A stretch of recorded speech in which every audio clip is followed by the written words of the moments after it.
लेकिन जब खेसारी लाल यादव विधायकीय से चुनाव आरजेडी पार्टी से लड़ते हैं तो उस पे दिनेश लाल यादव बीजेपी के पूर्व सांसद एवं भोजपुरी के सुपरस्टार कहते हैं कि खेसारी लाल यादव अब यादव नहीं रहे, अब वो यदुमल्ला बन चुके हैं। जय हिंद मित्रों, ये बात है जब खेसारी लाल यादव ने राम मंदिर का विरोध किया था और विरोध करते हुए खेसारी लाल यादव ने ये कहा कि काश राम मंदिर की जगह एक अस्पताल बना होता तो उसमें एक मुस्लिम का भी इलाज होता और एक हिंदू का भी इलाज होता। लेकिन तब तक खेसारी लाल यादव का विरोध ना ही एनडीए सरकार किया, ना ही बीजेपी सरकार किया, ना ही कोई पार्टी के कार्यकर्ता किया। लेकिन जब खेसारी लाल यादव विधायकीय से चुनाव आरजेडी पार्टी से लड़ते हैं तो उस पे दिनेश लाल यादव बीजेपी के पूर्व सांसद एवं भोजपुरी के सुपरस्टार कहते हैं कि खेसारी लाल यादव अब यादव नहीं रहे, अब वो यदुमल्ला बन चुके हैं, क्योंकि कोई यादव कभी राम मंदिर का विरोध नहीं कर सकता। पर कृष्ण के वंश में पैदा होकर के अगर कोई राम मंदिर का विरोध करता है तो मेरे हिसाब से वो यादव है नहीं, वो यदुमुल्ला है। अब बात अगर दिनेश लाल यादव उर्फ निर्वाह की करे तो वह जब सांसद का चुनाव लड़ रहे थे तो वो कहे थे कि मैं भगवान की लकीर को भी मिटा सकता हूँ, मैं ईश्वर के लिखे हुए लेख को भी हटा सकता हूँ, मिटा सकता हूँ।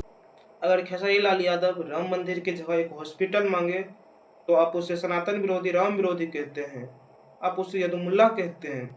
अब अगर आप भगवान के लकीर को मिटाने वाले हैं तो आप यदुमुल्ला नहीं हुए।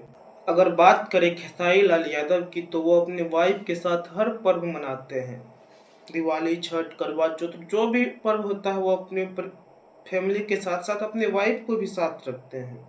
शूटिंग सेट पे जाते हैं, पत्नी भी साथ रहती है 90% शूटिंग पे। लेकिन जब बात करें दिनेश लाल यादव उर्फ निर्वाह की तो वो महाकुंभ में डुबकी लगाने जाते हैं तो वो अमरपाली के साथ जाते हैं। आपकी वाइफ का क्या हुआ? इसका मतलब राम जी जब वनवास गए थे तो वो सीता, उसके साथ सीता माता गई थी। आप जब कुंभ नहाने जाते हैं तो आपके साथ अमरपाली जाते हैं।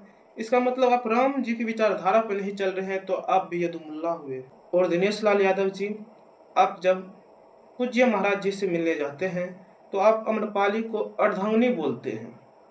आप कहते हैं गुरु जी से क्या झूठ बोलना। अरे वो बन गई अर्धांगिनी, कहाँ सिस्टर का हो ऐसे करके ऐसे गड़बड़ हो गई का तो बड़े डाले। हाँ कहाँ झूठ बोलो तो बताओ, गुरु जी से झूठ नहीं।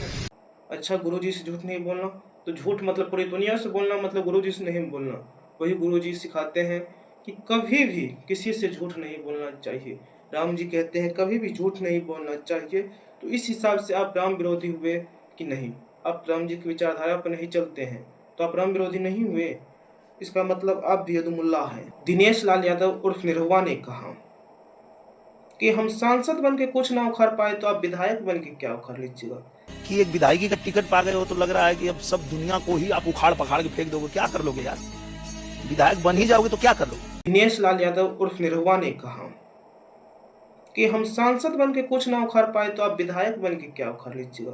दिनेश यादव जी, आप शायद अपनी पावर को नहीं पहचान सके कि सांसद का क्या पावर हो सकता है, इसलिए आप अपने क्षेत्र में काम नहीं कर पाए।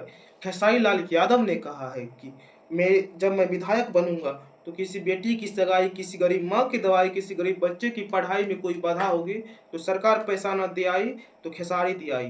किसी गरीब माँ की दवाई, किसी बच्चे की पढ़ाई और किसी बहन की सगाई अगर सरकार ना कराई तो खेसरिया कराई। भोजपुरी में थे, लेकिन खेसारी लाल यादव ने ऐसा कहा है। और खेसारी लाल यादव अनेकों अनाथ बच्चे को गोद लिए हुए हैं। आपने कितने बच्चे को गोद लिए? वो हर साल अपना बर्थडे गरीब बच्चों, अनाथ बच्चों के साथ मनाते हैं। आप कब मनाते हैं? आप तो अमरपाली जी के साथ मनाते होंगे। खेसारी लाल यादव हर साल गरीब की बेटी का शादी करवाते हैं। आप कब करवाते हैं? आपने कहा कि खेसारी लाल यादव को संयम रखना चाहिए कुछ बोलने से पहले। हाँ, बिल्कुल संयम रखना चाहिए, क्योंकि वो भारतीय जुमला पार्टी को टक्कर दे रही है, उससे लड़ाई कर रही है इस चुनाव में। लेकिन आप भी थोड़ा संयम रखा कीजिए। ऐसे किसी को यदुमुल्ला नहीं कहते। आप जितने बड़े भक्त होंगे न राम भगवान के, उससे कई गुने बड़े भक्त हैं वो राम भगवान के। वैसे दिनेश लाल यादव और खेसारी लाल यादव में आप किसी बेस्ट मानते हैं? अपनी प्रतिक्रिया कमेंट बॉक्स में जरूर दें। जय हिंद।